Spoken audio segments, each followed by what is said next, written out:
high school after a party at Rutgers University in New Brunswick when I spotted her.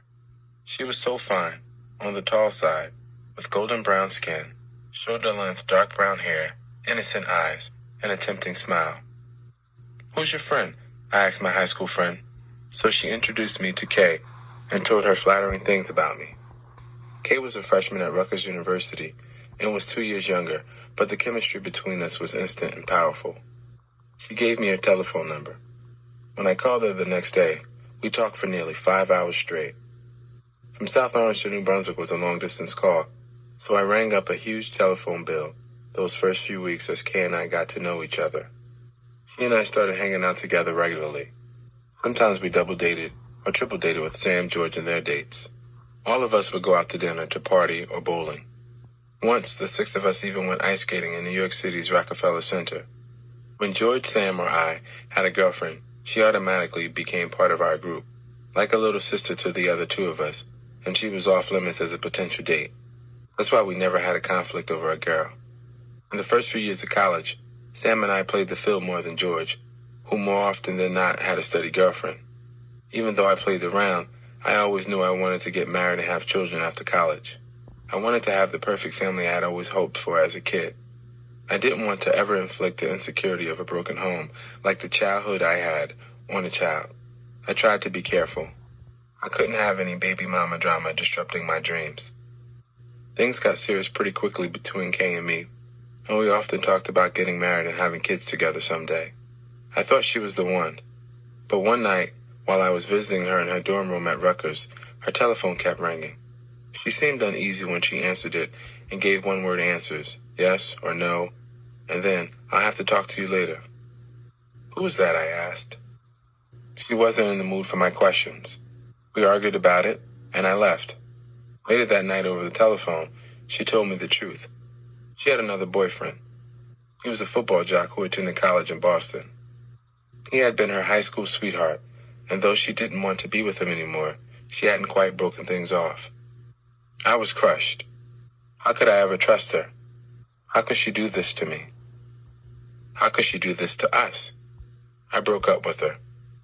I was miserable for a few weeks until we got back together. She promised me that the guy was out of her life for good, but the trust issue kept coming up. If she wasn't in her room when I called, I questioned her extensively. If she ignored her telephone when I was there, I got suspicious, and I felt justified. She knew she had to earn my trust again, and for a while she did all she could. She stayed in her room all day instead of hanging out with her friends just to prove to me that there was no other man in her life. She wanted me to trust her, but the questions and suspicions lingered. We broke up and got back together a million times. When we split, just before my senior year, it seemed like all the other times. I figured we would take some time to cool off, and then in a week or 2 we would be a couple again.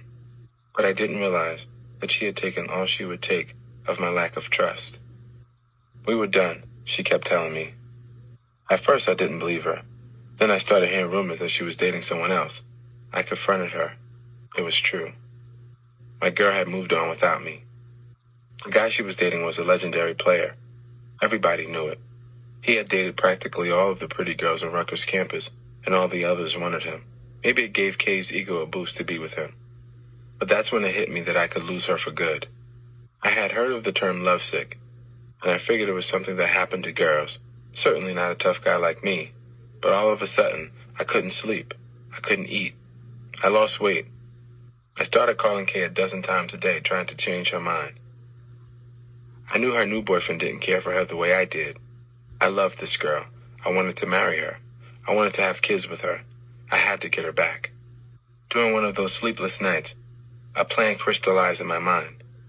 Kay was the kind of woman who needed to be with her man all the time. I knew that once I began medical school, the workload would be so demanding that I wouldn't have time for her. Then after medical school, I'd have to do a residency, which would keep me even busier. I would be nearly 30 years old before I had time for a wife and kids. At 21, that seemed ancient. I decided I would just forget about medical school, marry Kay, and start our perfect family. I knew I could get a job teaching.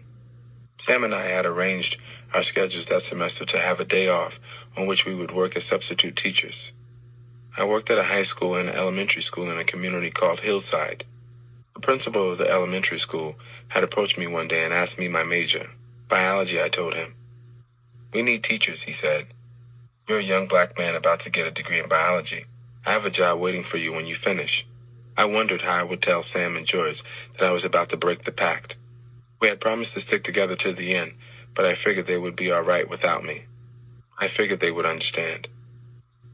I had to live my own life. I called Kay and asked to see her. She refused. I told her I loved her and needed her in my life. Then she told me what I had been dreading to hear. She was falling for the other guy. She wanted to try to make it work with him, and nothing I said could change her mind. I never even got to tell her about my plan.